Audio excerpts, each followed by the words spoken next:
increase the audiences of the SABC and to generate revenue. In other words, we must have a sustainable business. That is the #1 focus of the board of directors. They manage the various platforms of the SABC. They look at the outlets, the technology, the rollout of low-power transmitters, and they also look at how we interpret the editorial policies. The low-power transmitters is a very interesting and important one, because in many of the areas in South Africa, we have to supplement the broadcasting with smaller transmitters so that people can listen and see SABC programming content.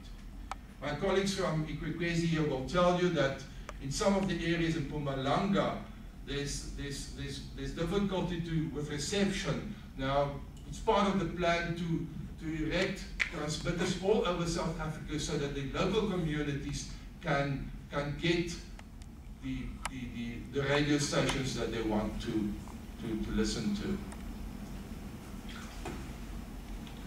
And then the board also looks at the news production of the SABC. The news must be compelling, credible, and independent.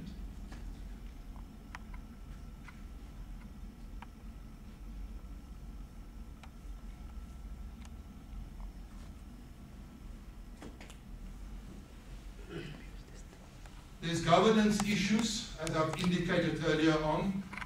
It demands leadership and monitoring of performance. So the board has a big role to make sure that we comply with regulatory affairs, with legislation and the finance regulations of the country.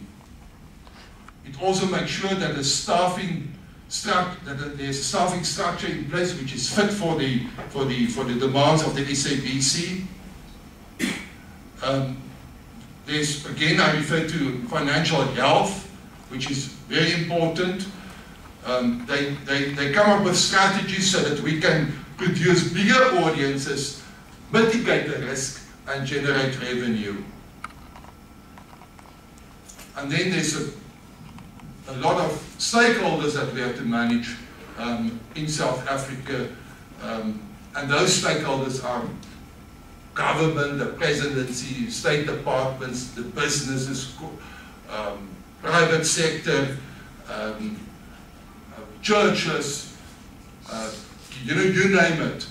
Because of the size of the SABC and the importance of the SABC and the fact that we broadcast in all the languages, we are seen as a partner of society, so we have to address all the needs and we have to manage all those stakeholders in a professional way.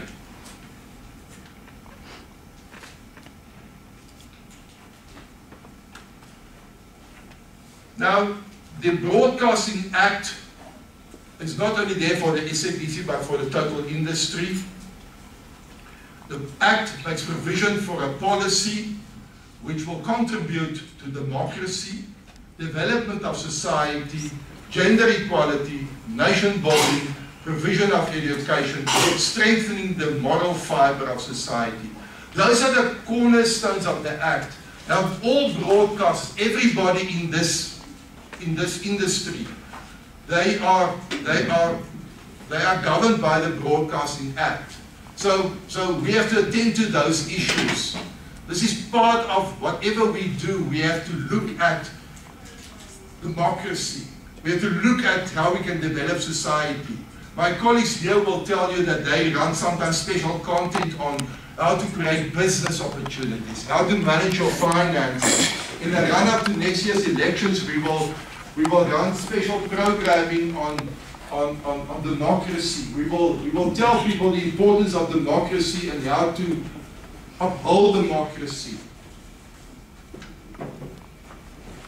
The Broadcasting Act also safeguards and enriches the cultural, the political, social and economic fabric of South Africa. So what it says to us is that we must attend in our programming to cultural issues, political issues, social issues, and economic issues.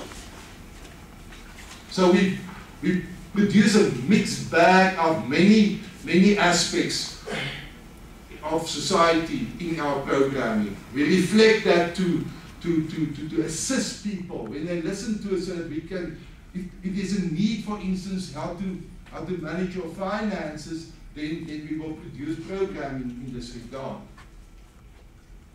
The Act also encourages ownership and control of broadcasting by people of previously disadvantaged groups.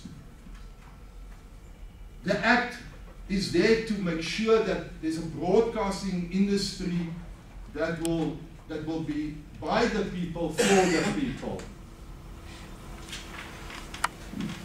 The Act also ensures plurality of news and views.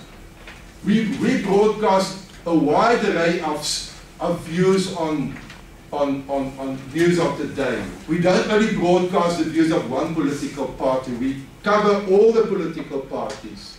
We cover the views of churches and social groups and business and minority groups and majority groups. That's very important. That's a requirement of the Act.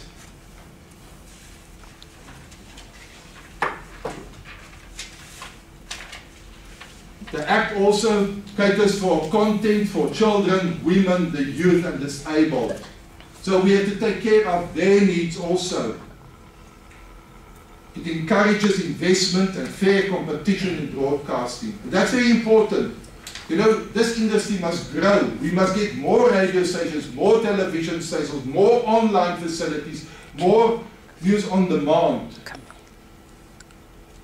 And it calls for investment. It ensures the efficient use of the broadcasting frequencies